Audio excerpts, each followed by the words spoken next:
Internacional de la revista Proceso, Jesús Esquivel, porque acaba de sacar su nuevo libro, y también para que me ayude a interpretar un poco de cómo le contestó Obama en su cara al presidente sobre el populismo, un debate internacional que se abrió. Bueno, casi no se abordó en México, creo.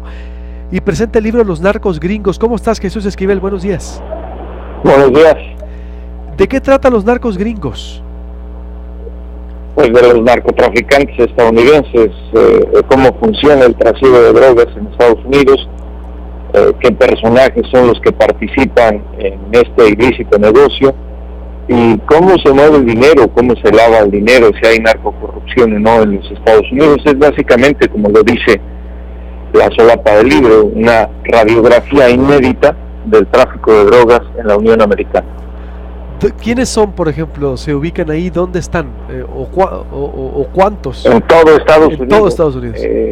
No ha revisado el libro, pero te lo explico. Se trata básicamente de responder a las interrogantes que siempre se me habían planteado en México cuando presenté mis otros libros y en algunas entrevistas, de quiénes eran los narcotraficantes en Estados Unidos o por qué no se les mencionaba. En primer lugar, no existen cárteles, no hay organizaciones criminales como en México y tampoco hay capos de la talla de los que existen en nuestro país. En Estados Unidos básicamente es un trasiego de drogas independiente que no tiene lealtad con ninguna organización criminal transnacional y son vendedores y distribuidores de droga al menudeo. No existen tampoco plazas, no existen grupos criminales, aunque están las pandillas que venden drogas y los clubes de motociclistas, pero no existe una agrupación ilícita que pueda ser el dueño de una ciudad o del tráfico de drogas en una ciudad. A lo mucho, estos narcos gringos controlan algunas cuadras y algunas calles, pero siempre de distribución de drogas al menudeo. ¿Es una especie de fenómeno colombiano o entonces, Jesús? No, nada que ver. A ver, no, pero la distribución... A ver, decía Oscar Naranjo... Nada que ver. Me refiero a los perfiles de la operación del narco, es decir, allá en Colombia... Tampoco. ¿Cuáles serían las diferencias con Colombia? Lo que te insisto, no solo con Colombia, sino con el resto de la distribución de drogas en Estados Unidos. La diferencia es que en la Unión Americana existe demasiada policía. Y siempre todos los narcotraficantes estadounidenses son detenidos, llevados ante la justicia y condenados. A diferencia de lo que ocurre en nuestros países, una vez que caen en manos de la justicia, se les decomisa absolutamente todo. Existe una figura importante que es la que tiene el contacto directo con las agrupaciones criminales de México, que es conocido como el broker o los intermediarios. Este personaje recibe los cargamentos de droga una vez que cruzan la frontera norte de México y en su mayoría están ubicados en la frontera sur de su país. Ellos acuerdan un precio por el cargamento de drogas con el cártel, que es el dinero que le deben entregar en algún plazo corto de tiempo. Pero este personaje, el broker, tampoco trabaja solo para una organización criminal mexicana, puede trabajar por varios al mismo tiempo y eso ayuda a evitar a dejar huellas que pueden ser investigadas por los agentes federales. El broker a su vez contrata el transporte que va a llevar el cargamento que ya va repartido en muchos paquetes, porque insisto, es una distribución de drogas al menudeo. Contrata las narcobodegas, subcontrata a las personas o personajes a donde van destinados los cargamentos de la droga para que estos a su vez contraten a los criminales o subcontraten como quieras, que hay en las distintas ciudades de la Unión Americana y repartan la droga entre los vendedores y distribuidores al menudeo. Toma en cuenta una cosa, por eso la diferencia con Colombia. En Estados Unidos existe la policía del condado, la policía del estado, la policía de caminos, la policía de parques y jardines, las agencias federales, y todas tienen una oficina encargada de combatir el tráfico de drogas. Por eso, tarde o temprano caen en manos de la justicia, son sentenciados y se les decomisa a todos. Los cárteles mexicanos no tienen una participación directa ni los colombianos en la venta de drogas. Por eso te insisto, es una especie de libre mercado, el trasiego de drogas, fiel al capitalismo en Estados Unidos, y no hay que perder de vista otra gran diferencia. Estados Unidos territorialmente es grandísimo, y además pues tiene demasiadas ciudades y un consumo imparable de drogas. A ver, muy interesante esta especie de libre mercado. Yo me refería a la tesis de Óscar Naranjo, el exdirector de la Policía Nacional Colombiana. Nosotros estuvimos allá en Colombia haciendo un paralelismo entre la guerra del narco mexicano y colombiano, y él hablaba de esa dispersión de células, como Colombia ya no hay pues un Pablo Escobar, no hay esos narcolíderes que sembraron el terror colombiano, sino una dispersión de células o pequeñas células geográficas. Eso es a lo que se refiere Naranjo, pero tampoco eso hay en Estados Unidos. No funciona así.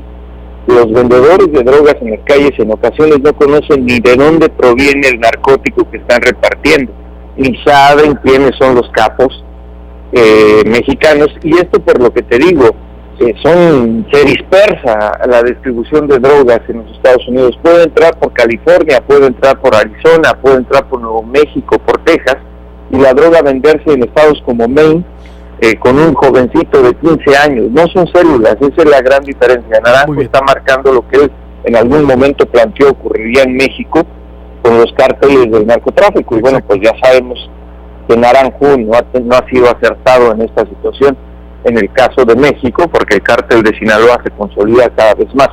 Además existe el racismo en el narcotráfico en Estados Unidos. Yo recomiendo que leas el libro, porque se habla incluso del tema de cómo a través de estos brokers se subcontratan a personajes, por ejemplo, para bajar el dinero, como se le dice en el argot del trasiego de drogas, procedente de la venta de estos narcóticos, bajarlo, es decir, llevarlo a la frontera sur de los Estados Unidos, y de ahí los cárteles meterlo al territorio mexicano. ¿Qué buscan? A mujeres anglosajonas, ojos azules, ojos verdes, rubias, con niños que tengan entre 25 y 35 años de edad. A estas mujeres las contratan en cualquier lugar de los Estados Unidos y les dicen, se quieren ganar entre 10, 30 mil dólares en efectivo y además un automóvil nuevo o seminuevo, no tienen que cometer ningún ilícito, técnicamente les dicen eso. Les vamos a pagar unas vacaciones. Se van a llevar a sus niños en esta minivan o camioneta deportiva que nosotros les vamos a proporcionar. Van a echar su equipaje en la parte de atrás. Increíble. Y van a llevar a sus niños jugando, comiendo. Les vamos a dar la ruta que deben de seguir y los hoteles en donde se deben hospedar cada noche hasta que lleguen a su destino final. Siempre van a dejar el automóvil abierto. En algún momento entre su equipaje, alguien a quien ustedes no van a ver les va a colocar una maleta. Esa maleta nunca la deben tocar ni abrir. Cuando lleguen a su destino final, esa maleta va a desaparecer y el dinero es suyo, igual que el automóvil. ¿Por qué racismo? ¿Qué policía estadounidense va a detener en una carretera interestatal a una rubia mamá que lleva niños y que van jugando? ¿Cuándo va a siquiera pensar que forma parte de este organigrama del trasiego de drogas? ¿Qué lleva en esa maleta? En promedio 10 millones de dólares en efectivo. A una hispana o a una afroamericana la detendrían, y si la llegan a detener, pues tampoco ocurre nada, a menos que reincida muchas veces en el delito. ¿Por qué les dicen no toque la maleta? Porque si la llegan a detener, la señora tiene cómo defenderse y decir, yo me hospedé en tal hotel y en este otro hotel, yo no sé quién colocó esa maleta entre mi equipaje. Y ese argumento ante un juez es válido.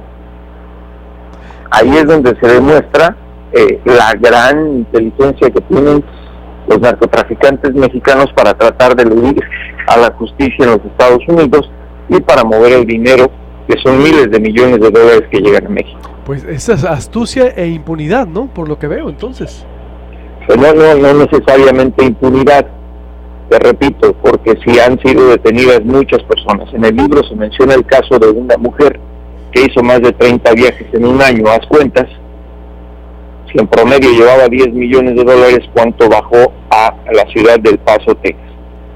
A una mujer en un primer lugar pues puede ser exculpada por lo mismo que es muy lógico que si la maleta fue colocada ahí y ya tiene todo un plan de decir me hospedé en este hotel, me hospedé en este hotel, no todos los jueces en los Estados Unidos saben que proviene del dinero del narcotráfico. Lo único que hacen es le decomisan el dinero, pero no la acusan de nada porque efectivamente no hay pruebas en su contra, a menos que se lleve a cabo una investigación amplia como la que te mencioné hace un momento, perdón. Oye, pues y también hay otra más.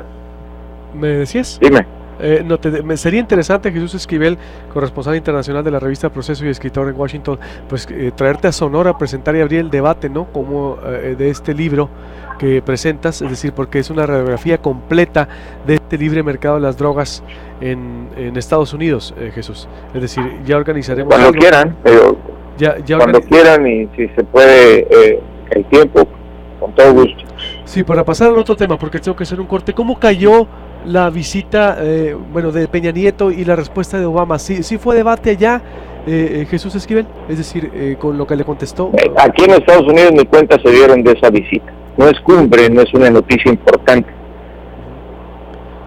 Simplemente los periódicos dieron cuenta de la defensa del Tratado de Libre Comercio, pero por los ataques en ese momento que había hecho el virtual candidato presidencial por el Partido Republicano, Donald Trump, y por lo que implicaba con el Brexit.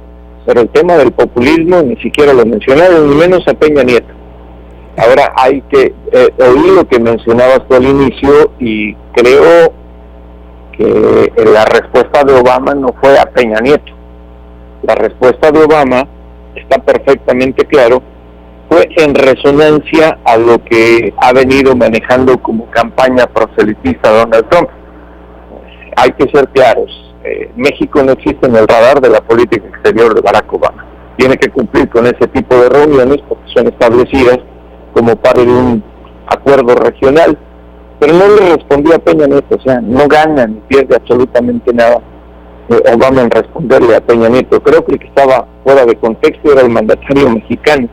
Obama hizo un ejemplo claro de cómo en Estados Unidos se descontextualiza el término de populismo, y señaló: a mí me llamaron populista en algún momento, y se refería al rescate bancario que hizo, de la industria automotriz que hizo cuando heredó esa gran crisis económica del gobierno de George W. Bush por los altísimos gastos que se hicieron en las invasiones a Irak y Afganistán. Bueno, qué bueno que lo aclaras, excelente precisión, exacto, porque acá se había abierto el debate en redes y a nivel nacional, pero no, fue más que nada, como dices, desde cómo lo ha sostenido eso en campaña, más dirigido a Donald Trump y el contexto económico. Como siempre, muy interesante charlar contigo, te agradezco mucho, Jesús, y pues estaremos viendo las posibilidades de traerte a Sonora para presentar este interesante libro. Gracias, buenos días. Buenos días, Jesús Esquivel desde Washington, datitos duros, ojo, es decir, no, ni figura